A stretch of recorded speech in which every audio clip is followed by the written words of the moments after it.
everyone, welcome back to my channel. I hope you're all doing really well.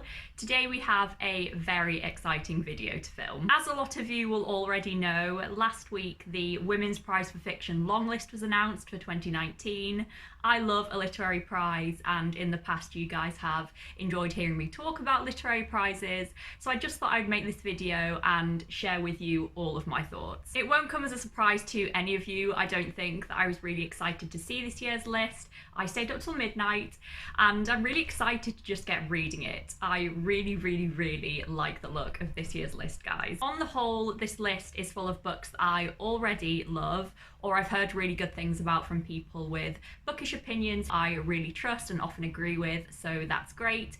But there are also some books on here that really divide opinion, it seems, which is always a good thing, I think. And there are also some books on here that I've never ever heard of that are from much smaller publishers, I think, which is so exciting. So my initial impression of the list is very good. I think there's a good mix of books in lots of different ways on the list, which is really exciting. And generally the books are just very much up my street. So in this video, I'm going to talk you through all of the books that have made it onto this year's long list. I'm going to start by talking about the ones that I've already read, then go on to the ones that I am most excited to read, working down to the ones that I'm not quite as interested in. So the first book that I'm going to talk about is one that it wasn't a surprise to anyone, I don't think, that it made it onto the list, and that is Normal People by Sally Rooney. This is a contemporary literary fiction novel that follows the story of Connell and Marianne, two young people who have a relationship with one another, and essentially we just follow their relationship and all of its intricacies and complexities from the time when they were teenagers to being young adults. I read this in January and I absolutely loved it. It became an instant favourite of mine. So naturally, I'm really happy that it made it onto the list, and naturally I'm kind of hoping that it wins, even though I've not read like the majority of books on the list yet. There are so many things that this book does amazingly well. The character study in here is impeccable. The way that Sally Rooney explores relationships is in another league. It is so spot on. The way that she looks at communication in particular is so perceptive and just wildly impressive. I cried when I read this. I saw myself in this. I think it's bold and captivating all the way through, and it's often uncomfortable, but in the best of ways. It's a masterpiece. It really deserves to be here, and I couldn't be happier. The next book that I'm going to talk about is The Silence of the Girls by Pat Barker. I read this one last month in February, and I really enjoyed it. It is a retelling of the famous story of the Iliad, but from the women's perspective. Ancient Greek retellings are so popular at the moment, especially feminist Greek retellings, which this one is relentlessly marketed as, and it's received so much love recently, so I'm not surprised to see it on this list at all. There are so many strengths to this book, and I love what it's doing as a whole, so I am really happy to see it on the list. It is very bold and unflinching in its retelling. Pat Barker does not shy away from the horrors and the daily struggles that these women would have faced during this time, and it's grim and very hard-hitting to read. At the same time though, this book is so incredibly readable. It has a really traditional story-like feel to it that just sweeps you up and keeps you reading, keeps you turning the pages, and that's a really lovely experience. I did have a couple of little complaints with this book. You can go and hear about them in my February recent reads video if you want to, but overall I think this is great and I'm really happy that it made the list. So the weather has just taken a massive turn. It was really sunny and now it's chucking it down with rain and it's really gloomy, so I'm really sorry if the lighting in this video has just completely changed. Moving on. The next book that I'm going to talk about is My Sister, the Serial Killer by Ayinka Braithwaite. This novel is set in Nigeria and it follows our protagonist Khalid, whose sister has killed multiple of her boyfriends.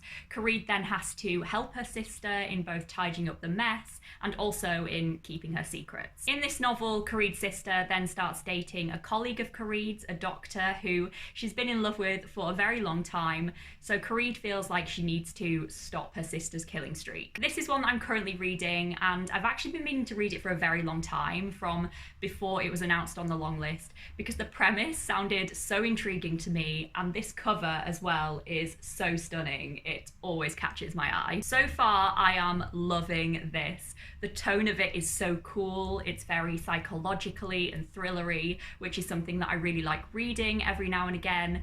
The writing is so sharp and witty, and the chapters are really short, and it's really page-turny. It's great. I'm just really excited to keep reading this one and see where it goes. It feels really unique to me at the moment, and I'm really enjoying that. So the next one is another one that I'm currently reading, and I'm currently reading this on audiobook. So I'll insert a picture. I'll insert pictures of all of the ones that I don't have physical copies of.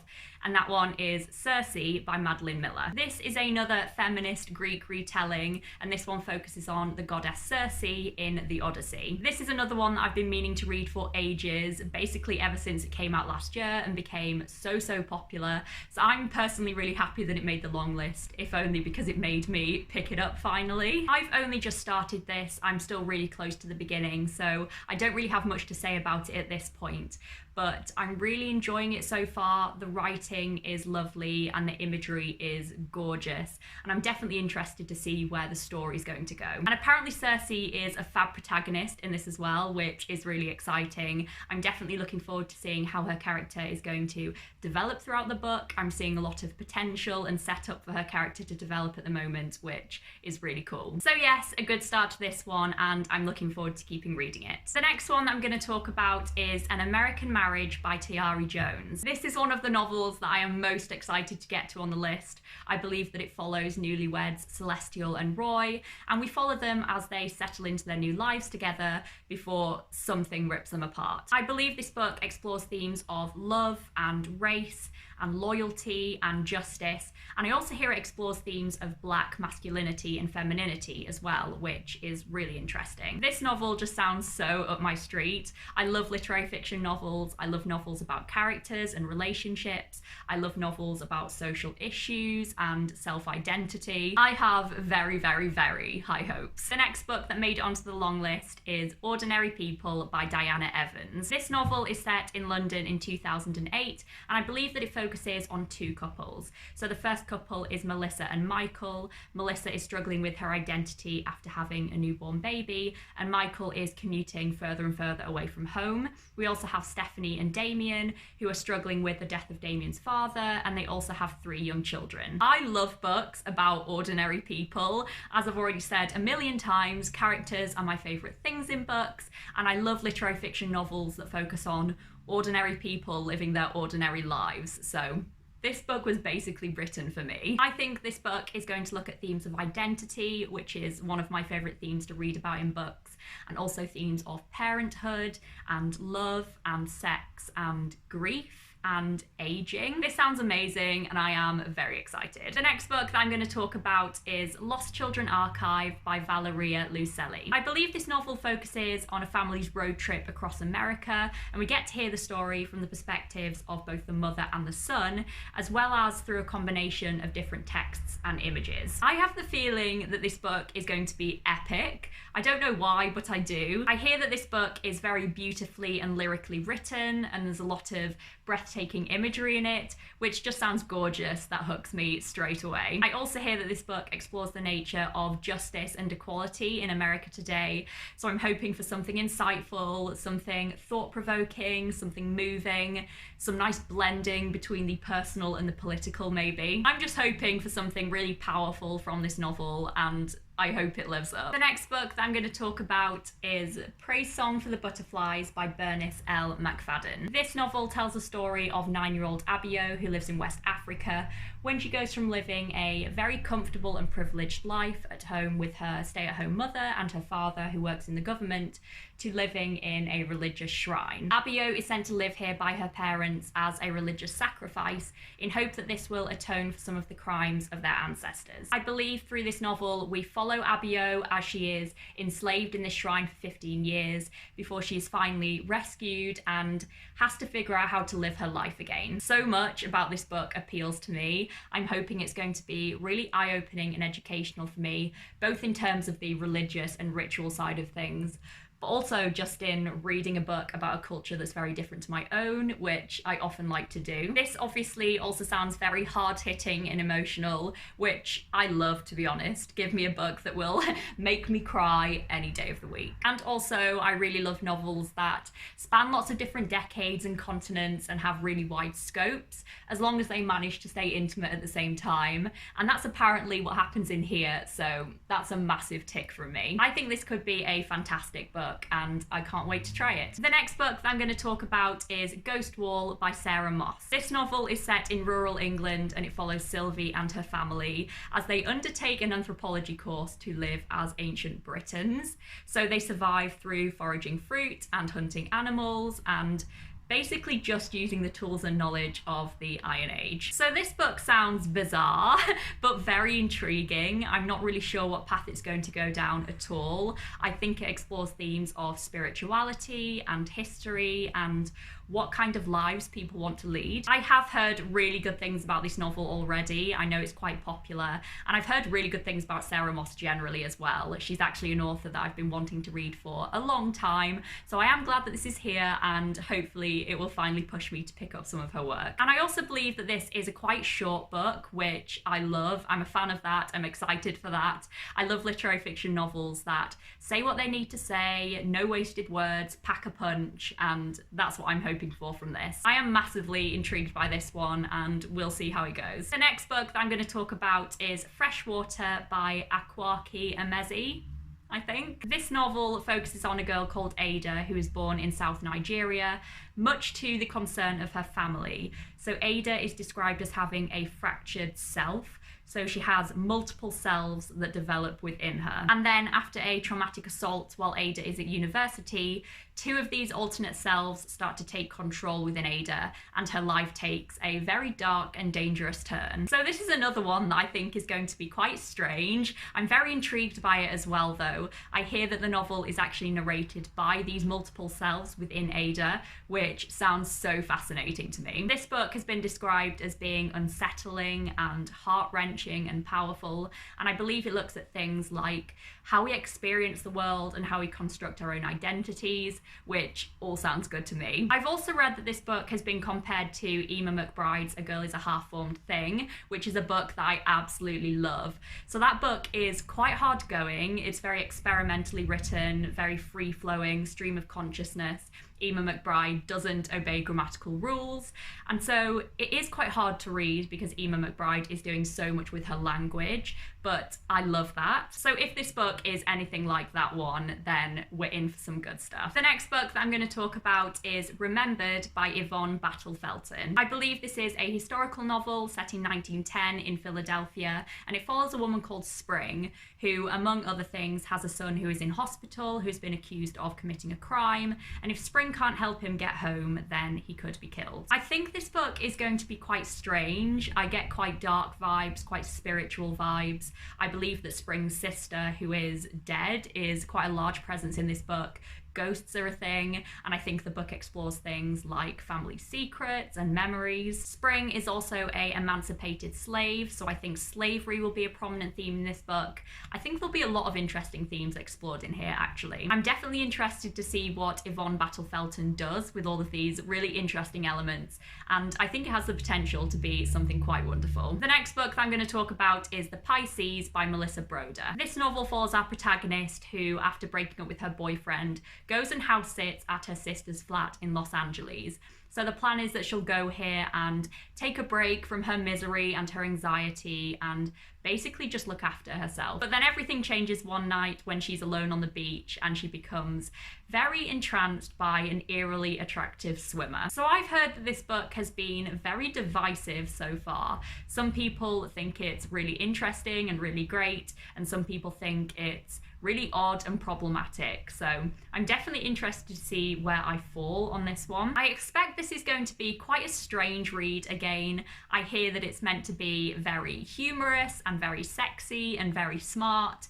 which does sound like a great mixture of things. Honestly, I don't really know what to expect from this one, but I'm definitely interested to give it a go. The next book that made it onto the list was Bottled Goods by Sophie van Llewellyn. So this is one that I don't really know much about. I haven't heard many people talk about it at all. I actually don't think I'd heard of it before the Longlist was announced, but I do think it sounds really interesting. I believe that this novel is set in 1970s communist Romania, and Alina, who is our protagonist, along with her husband, becomes suspected by the secret services. Alina then turns to her aunt for help, who is the wife of a communist leader. The only other thing that I know about this book is that it has magical realism elements in it, which is really interesting because I don't tend to pick up books that have magical realism in them all that much at all. So I'm definitely interested by this one and intrigued to see how I get on with it. Not many more now. The next book that I'm going to talk about is Number One Chinese Restaurant by Lillian Lee. This is a multi-generational novel about all of the different people who work in this one Chinese restaurant in Maryland, from the kitchen staff to the waiters. And I believe in the novel some kind of disaster strikes and chaos happens, and we get to learn about all of these different characters. Unsurprisingly, the fact that this novel focuses on lots of different characters and is multi-generational is what gives this book a massive tick from me. That is my reading taste in a nutshell. And I think there's also a focus in this novel on family and parental relationships and youth and aging. This book has also been described as having a very dark humour, which isn't really my thing. I don't tend to pick up books that have a focus on humour, especially not dark humour. So it will be interesting to see how I get on with that. But yes, this book definitely has some elements that massively intrigue me, and I'm really excited for more people to be reading about it and just to hear how it's being received. The penultimate book that I'm going to be talking about today that made it onto the list is Milkman by Anna Burns. So this is a bit of an odd one for me because, I mean, it won the Man Booker last year, right? So I should want to read it or should have already read it just based on the fact that I love the Man Booker Prize so much and how closely I was following it last year. But I'm just not feeling that fussed about picking this up at all. And I think that might be because I was quite disappointed by some of the Man Booker books that I read last year and the fact that this has received a lot of mixed reviews.